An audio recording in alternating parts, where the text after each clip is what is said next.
Znaure muzikալոն коллектив Якомыл ганинак тимայում բասատա կոտտոյ զնգաֆը ծագիրոն պրոֆեսիոնալոն կամպազիտր դիրիժոր խուսար իրստոնը պացա խադուն զարդը մակավտը անսամբլ սիմ դբնդուրը վարակ իրոն ադամոն զարջըթը ըմբրդգանա գալաթը բարի սեսադա ըրտեն ֆոնզա զը юбилейոնիզար կոնցերտոն պրոգրամմայ խյադիշըտը ալը խոզո մուզիկալոն ինստրումենտալ սխաստ կոտտոյ բղազդգված մստա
Մուսիկայի ախորգանակ բուսիկ տվադիմը բան սանկոտազարգա մոխան գալատը բարիս քննավը դայդ վադնա այ վad ավտա qəzdգնավայդ գալայը ֆրտ զնդինը տեմնակասկե իրստոնը ամագուզարի տყավտերն բրտկոտա ֆոլկլորո մузыка изара организатор та эрзертой зенга композитора цардем асфальдестадал.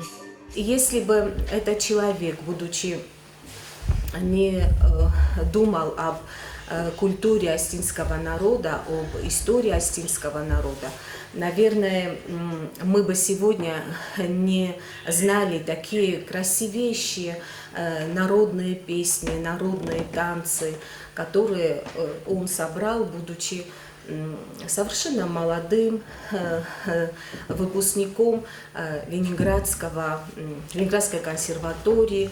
Его послали в экспедицию, и вот он приобрел у адвоката диктофон с большой трубой. И вот он ходил по деревням, по селам, то на Орбе, то, в общем, очень много трудностей он испытывал в дорогах, но, тем не менее, сегодня мы имеем вот такой вот кладезь астинской народной музыки. В основном произведения Бориса Галаева и стихотворения Куста Хитагурова, потому что Галаев в основном очень много своих произведений написал на произведения Куста. Скажем так, к фильму «Фатима» вся музыка была написана Борисом Галаевым. Музыкалон изары хаядишата кастер фалтеран ламбен гразертой галаты Борис эстирқаттактал на айвадема культурама уйцестирхай бавард бахаста ама абу махсар барзонд ама сарастерце музыкал моцместаистам будун тхай. Вот это алюна остаты завар багат Виктория информацию нравагдабун.